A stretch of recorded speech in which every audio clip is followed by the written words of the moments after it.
A história do futebol japonês é um planejamento que parece coisa de ficção. Se a gente olhar para trás, para o início dos anos 90, o Japão era um verdadeiro deserto futebolístico. Enquanto o mundo vibrava com copas, eles estavam muito mais preocupados com o beisebol ou com as ligas corporativas, onde os jogadores eram funcionários de grandes empresas que precisavam bater o cartão antes de ir para o campo treinar. Mas o japonês não faz nada pela metade. Quando eles decidiram que queriam ser uma potência, criaram o famoso Plano de 100 anos. A ideia parecia uma piada completa na época: transformar um país sem nenhuma tradição em campeão do mundo até o ano de 2092. Só que o cronograma deles está bem adiantado, e quem riu lá atrás agora assiste de boca aberta aos samurais azuis derrubarem gigantes como se estivessem apenas seguindo um manual de instruções muito bem escrito e revisado. Essa evolução nas últimas décadas foi silenciosa, constante e extremamente metódica. Primeiro, eles importaram o conhecimento de quem já sabia o caminho das pedras. Trouxeram o Zico, que é um deus por lá, além de técnicos alemães, ingleses e italianos para ensinar os fundamentos básicos e a malícia que lhes faltava. Depois dessa fase de aprendizado doméstico, eles passaram a exportar. A primeira fase foi mandar jogadores para a Europa apenas para, entre aspas, aprender a apanhar, para entender o que era o ritmo físico e a pressão de uma liga de elite.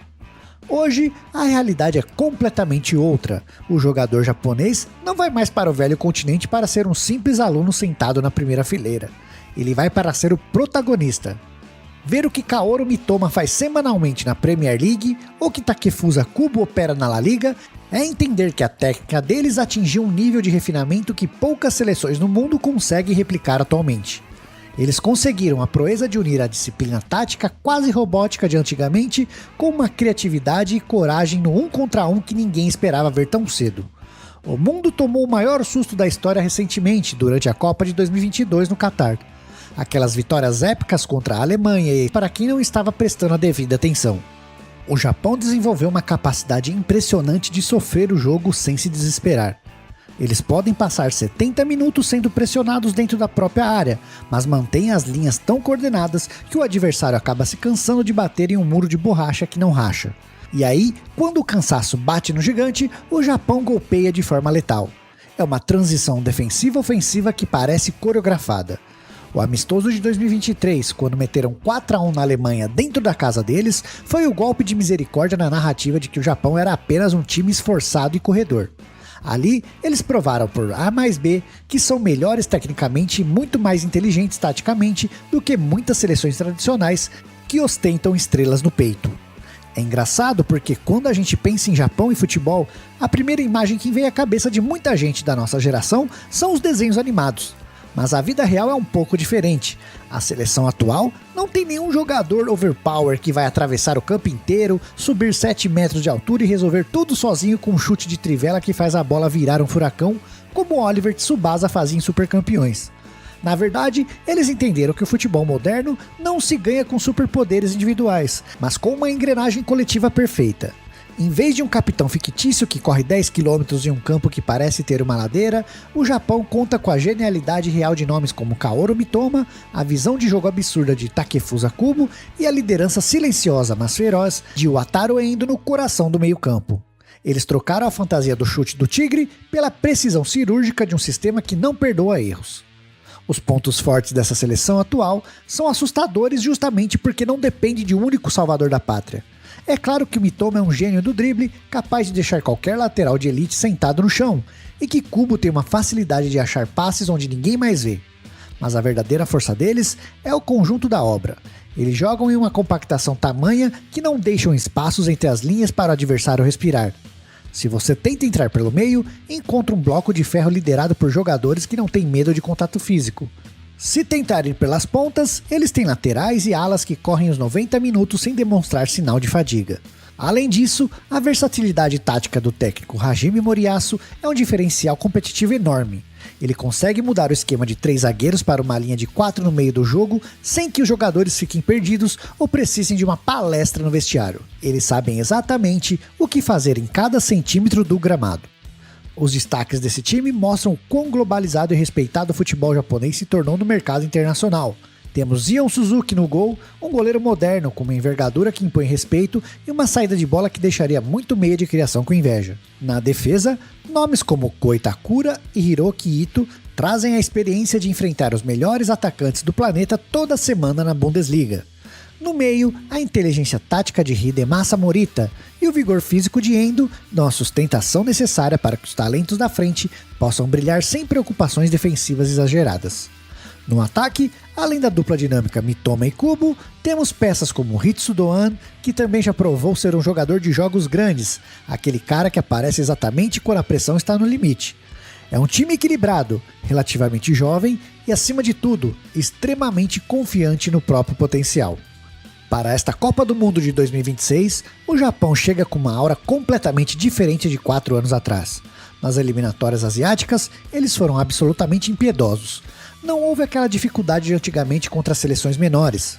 Eles passaram por cima com uma autoridade impressionante, mostrando um volume de jogo e uma fome de gols que mandaram um recado claro para o resto do mundo. Eles chegam com o elenco mais experiente da história em termos de vivência nas ligas de elite da Europa. Quase todos os titulares e os reservas imediatos jogam nos grandes centros do futebol mundial. Isso tira totalmente o peso do nervosismo de estreia. Para esses jogadores, enfrentar um atacante de classe mundial ou um zagueiro de seleção europeia é o que eles fazem rotineiramente todos os sábados e domingos. Eles não se intimidam mais com o hino ou com o peso da camisa adversária, por mais vitoriosa que ela seja. A expectativa para os Samurais Azuis nesse Mundial é, pela primeira vez na história, chegar às quartas de final e, a partir dali, quem sabe, beliscar uma semifinal histórica. O Japão sempre parou naquele incômodo teto de vidro das oitavas de final. Foi assim em casa em 2002, na África em 2010, na Rússia em 2018, com aquela virada trágica sofrida para a Bélgica, e no Catar em 2022, na loteria dos pênaltis contra a Croácia. Há um sentimento coletivo de que é agora ou nunca. O grupo está no auge da maturidade. O plano de 100 anos está em uma fase de colheita muito produtiva e a confiança interna está no topo. Eles sabem que o mundo finalmente os respeita como iguais. Ninguém mais comemora quando o sorteio coloca o Japão no mesmo grupo. Pelo contrário, hoje eles são o time que as grandes potências querem evitar a todo custo para não passar vergonha. É fascinante observar como a identidade deles se moldou sem perder as raízes. Eles não tentam ser um Brasil da Ásia ou uma Alemanha do Oriente. Eles assumiram sua própria pele. São o Japão. Um futebol de velocidade extrema, de toques rápidos e rasteiros, de uma entrega física que parece não ter fim e de uma educação tática que beira a perfeição absoluta.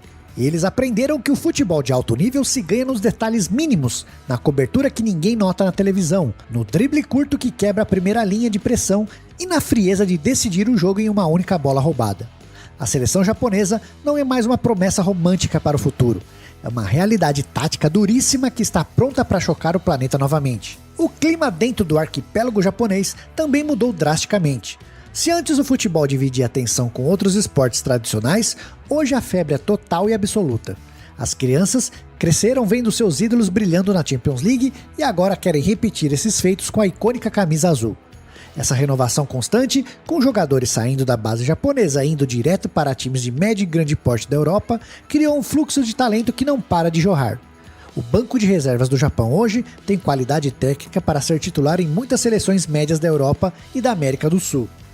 Essa profundidade do elenco é o que permite ao técnico manter a intensidade alta durante todo o torneio, sem queda de rendimento físico. Nesta Copa, o Japão entra como a principal força fora do eixo tradicional Europa-América do Sul. Eles são os porta-bandeiras de um novo futebol que está surgindo globalmente, mais dinâmico, menos preso a tradições engessadas e muito mais focado na eficiência do coletivo. Se o plano original previa o título apenas para o final do século, o futebol que eles estão apresentando agora em 2026 sugere que o mundo talvez precise se preparar para ver o troféu viajar para o Oriente muito antes do que os especialistas previam.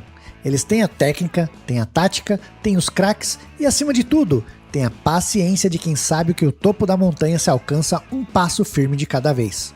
Os Samurais Azuis estão prontos para a batalha mais importante de suas vidas, e quem ousar piscar diante deles pode acabar fora da Copa antes mesmo de entender o que aconteceu em campo. O futebol japonês evoluiu de uma mera curiosidade exótica para uma máquina de competição de elite. Eles entenderam a essência do jogo moderno: ocupação inteligente de espaço e velocidade de raciocínio. Quando você vê o Japão em campo hoje, você vê um time que joga com uma sincronia que parece telepatia entre os atletas. Isso é fruto de anos de treinamento exaustivo, de uma cultura que valoriza o esforço coletivo acima do brilho individual e de uma ambição que nunca arrefeceu, mesmo nos momentos de derrotas dolorosas. Eles guardaram cada lágrima de 2018 e 2022 para transformar em combustível agora. A expectativa não é apenas participar, é marcar uma era.